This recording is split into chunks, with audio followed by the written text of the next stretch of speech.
Sziasztok! A hónap utolsó szerdája, vagyis tudjátok, hogy ez mit jelent. De mi az a Superman logó?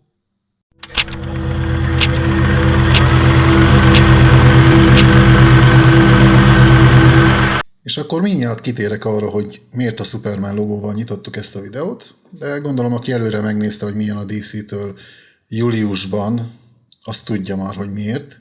De ha mielőtt erről beszéljünk egy kicsit a PlayStation játékokról, és a PlayStation játék adaptációkról, ugyanis július 14-én jön a Horizon Zero Dawn Liberation nevezetű sorozat. Tavaly volt egy nagy sikerű képregény sorozat a Titan Comics kiadásában, és ennek a folytatása kerül most a lapokra. Ez egy ilyen előzetes is a következő Horizon Zero Dawn játékra, a Forbidden Westre, amelyik az idén fog érkezni, ha minden igaz, ha nem lesz egy párhalasztás, mint ahogy ezt már igazából megszokhattuk. És nagyon tudom ajánlani, főleg a rajongóknak. És akkor nem is húzom sokat a szót, térjünk ki, hogy miért a Superman logó. Nagyon egyszerű, DC júliusban fel fogja bolygatni a vizet a Superman képregények körében. Ugyanis a fő Superman cím az a júniusi számmal megszűnik, tehát az lesz az utolsó szám, és újraindul Superman Son of Kal-El címmel, és ahogy gondoltátok, és hogyha követitek a képregényeket, akkor tudjátok, hogy Clark Kentnek van egy fia, Jonathan Kent, és igen, ő fel fogja magára ölteni a Supermannek a leplét. Tehát ő lesz az egyik új Superman, ugyanis Clark is megmarad, mint Superman, de neki lesz egy sorozatja, egy pár kalandja, Tom Taylor az író, amelyik igazán reményeket ad, valamint John Timms a rajzoló. Az Action Comics, ahogy látjátok, új logót is kap, az 1033-as számmal folytatódik, és ez Clarkról fog szólni igazából, és a War Worldről. Aki a Future State képregényeket olvasta, az tudja, hogy ennek nagy szerepe volt a Future State-ben, és igazából Clark oda fog valamilyen úton módon kerülni közéjük. Itt kezdődik ez a sztori, itt lesz felvezetve, hogy mi következik. Philip Kennedy Johnson az író, és Daniel Sampere a rajzoló. Mind a kettő nagyon tehetséges, mind a kettőnek ismerek a múltból munkáit. Sampere nagyon sokáig csinálta Wonder Woman címeket, és nekem nagyon-nagyon tetszett. Valamint még egy Superman cím lesz, és ez a 4. ajánlat erre a hónapra, a Superman and the Authority. Az Authority az egy Wildstorm képregény, és nagyon-nagyon híres Wildstorm képregény a 2000-es évek elejéről, és meg lehet kapni Omnibus formátumba. Ezt most bekeverik a DC univerzumba, és Superman lesz a vezetőjük, és azt mondják, hogy ez a cím, a Superman and the Authority nagyon-nagyon meghatározó lesz a következő idők Superman képregényeinek. Ez egy minisorozat másképp. Őszintén rég vásároltam Superman címeket, azt hiszem, hogy 2012 vagy 2013-ban vásároltam utoljára Superman címet, és nagyon-nagyon kíváncsi vagyok, hogy merre vitték a karakter, főleg Jonathan Kent-tel. A 3 közül azt hiszem egyet fel fogok venni a rendelési listámra, és fogok egy Superman címet is vásárolni. Hogy ez melyik lesz, őszintén még nem döntöttem el, még május 18-ig kell eldöntsük, ha minden igaz, ha jól emlékszem, május 18 a határidő, szóval még van vagy 3 hetem, hogy eldöntsem, és akkor majd kiderül.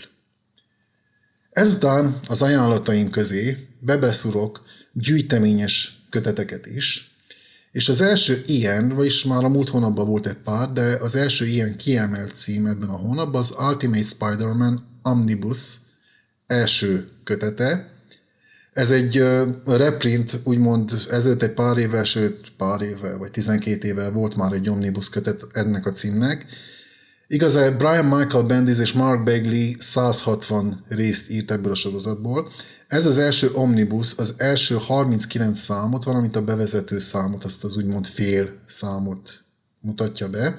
1000 oldalas lesz, és $125, szóval nézzétek meg, hogyha érdekel, nézzétek meg, mert mindig vannak kedvezmények ezekre a kötetekre, és keressétek meg a megfelelő kedvezményt nektek, de nagyon-nagyon ajánlom, mert a 2000-ben indult az Ultimate Univerzum, és újra bevezeti Pókembert egy modern korosztálynak. Tehát itt igaz, ha jól emlékszem, most őszintén ne verjetek meg, ha nem így van, de például Peter Parker weblapfejlesztő volt a Daily Bugle-nél, szóval ilyen érdekes twistek vannak benne, nem ugyanazt mutatja be még egyszer, amit a 60-as években anno Stanley megírt.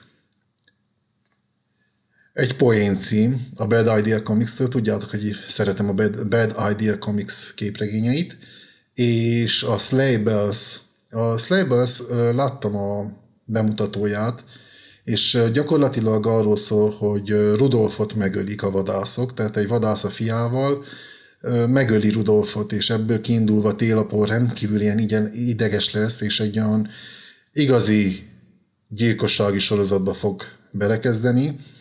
Zeb Wells az író, aki a Robot Chicken-t is írta, hogyha ismeritek azt, akkor azt hiszem, hogy mindent elmondtam, hogy mire képes ez az író. Egy újabb omnibus, amit nagyon-nagyon várok. Most meg kell jegyezni igaz, hogy ez szeptember 21-én fog kijönni, de annak ellenére meg kell csinálni az előrendeléseket. $150, ami elég sok, elég borsos, de 1640 oldalas képregényről beszélünk. A Blackest Night után azt hiszem ez a DC-nek a legnagyobb omnibusza, amit valaha is kiadott. A képernyőn azt is látjátok, hogy mit tartalmaz, de igazából az, ami nagyon-nagyon fontos, hogy a Justice League Dark 2011-es sorozatának az első 40 számát tartalmazza, plusz nagyon sok ehhez kötődő számot, ugyanis volt crossover a Justice League of America-val, volt crossover a Future címekkel, szóval sok melléksztorit beleválogattak ebbe, igaz, a Trinity War is itt történik, és az is benne van ebben a kötetben. Nagyon-nagyon ajánlom, és mint érdekesség, ebben a kötetben 2 számot Druzsiny Viktor barátunk rajzol. Clans of Bellari. Egy sci-fi sorozat, amit kaptam a júliusi hónapra. Tudjátok, hogy imádom a sci-fi képregényeket, és nem csak. És ez egy ilyen feudális, középkori diktatúra keverve sci-fi univerzummal, amiért is megfogott az Aftershock Comics adja ki, és amiért nagyon megfogott az az, hogy Rob Blackie és Peter Blackie írja, akik írták a Netflixen a Frontier sorozatot, amelyiknek Jason Momoa volt a főszereplője, és hogyha azt a minőségi sztori írást, amit a Netflixben, abban a sorozatban tudtak alkotni, elhozzák a képregények világában, akkor szerintem ez egy brutál jó sztori lesz. És úgy titokban remélem, hogy talán képregényből majd tévésorozat is lesz, mert ez ígéretesnek tűnne. Utolsó előtti ajánlat. A Conan the Barbariannek jön a 3. kötete az Epic Collection vonalból.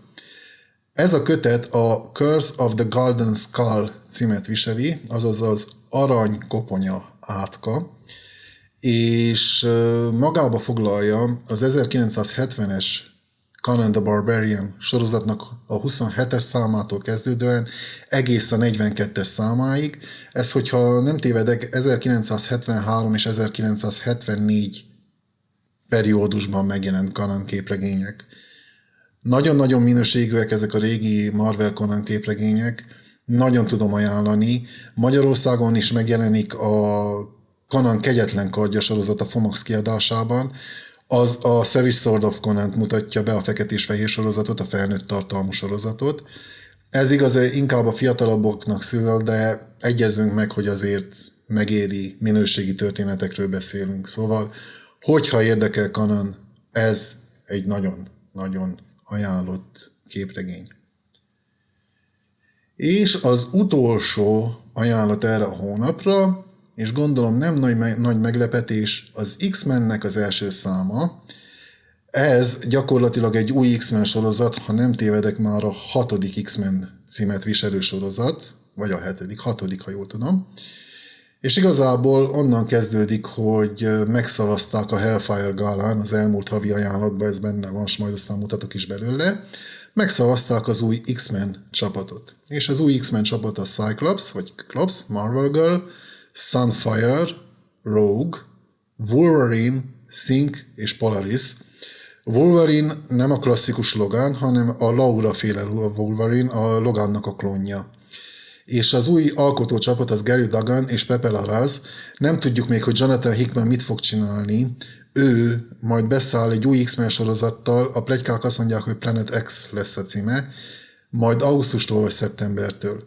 Addig is új X-Men sorozat, és Gary Duggan és Pepe Larraz egy nagyon-nagyon jó alkotópáros, és szerintem ez a sorozat nagyon jó lesz. Végre visszatér az X-Men, mert idáig az elmúlt egy évben az X-Men címekben nem volt X-Men csapat, és most lesz újra X-Men csapat, ezért is indítják újra a sorozatot.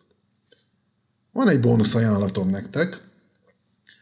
Az X-Men Legends 5-ös számában Peter David fog visszatérni 2 szám erejéig, és a 90-es évekből az X-Factor 75 és a 76-os száma közé beszúr egy történetet az akkori X-Factor csapattal. És hogy miért érdekes ez? Mert az X-Factor 75 és 76-os száma benne van abban a gyűjteményben, amit meg tudtok nyerni. Éppen ezért, ha megnyeritek, akkor lehet, hogy érdemes ezt is megvásárolni, hogy kiegészítsétek a sztorit. És hogy tudjátok megnyerni, azt meghallgathatjátok most, de maradjatok utána, mert még van egy érdekesség. Sziasztok! Itt van az X-Factor. A játékszabályai picit változnak, ugyanis marad, hogy lájkolj, kommentálj és iratkozz fel a csatornámra, de akkor fogom kisorsolni ezt az X-Factort, amikor 1. Lesz minimum 10 komment 2 videóban, sorozatban, 2. Elérjük az 500 feliratkozót, vagy 3. Szeptember 2021 van. Van még más nyeremény is kilátásban, ebből kiindulva legkésőbb szeptemberben oda szeretném ezt adni valakinek. Sziasztok!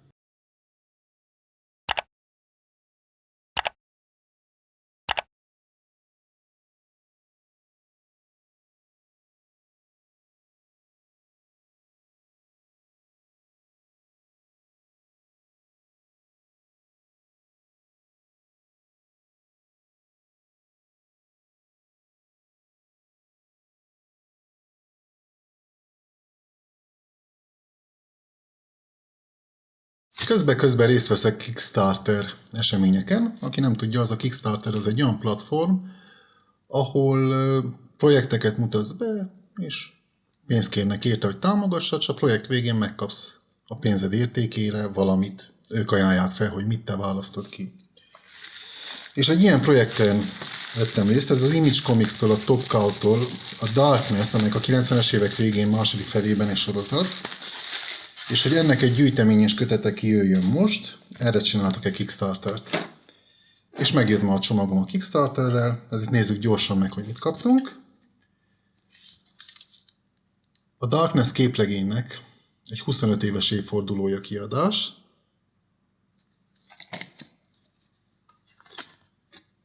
Egy Darkness képeslap, postalap, vagy hogy nevezik őket. Már rég használtuk, hogy már azt sem tudom, hogy nevezzük. Egy Darkness ajtórakasztós, hogyha hotelbe mész és ki akarod kapni, nem akarod, hogy zavarjanak.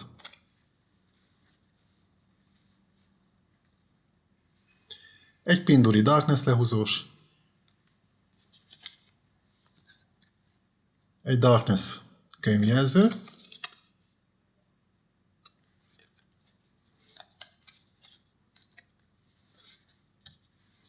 Egy Darkness poháralátét.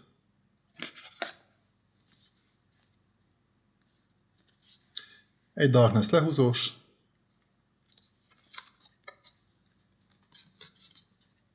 Egy Darkness kártya.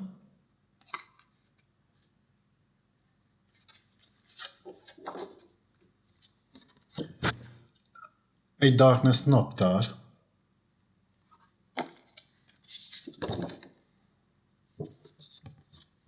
Egy gyönyörű szép Darkness print. valamint a Kickstarter célja, a Darkness gyűjtemény. Most már nem emlékszem, hogy mennyi hány szám van benne, de ide lent megjelenik mindjárt nektek. Valamint Mark Silvestri személyesen aláírta. Ez egy gyönyörű szép darabja gyűjteményemnek. Ennyi.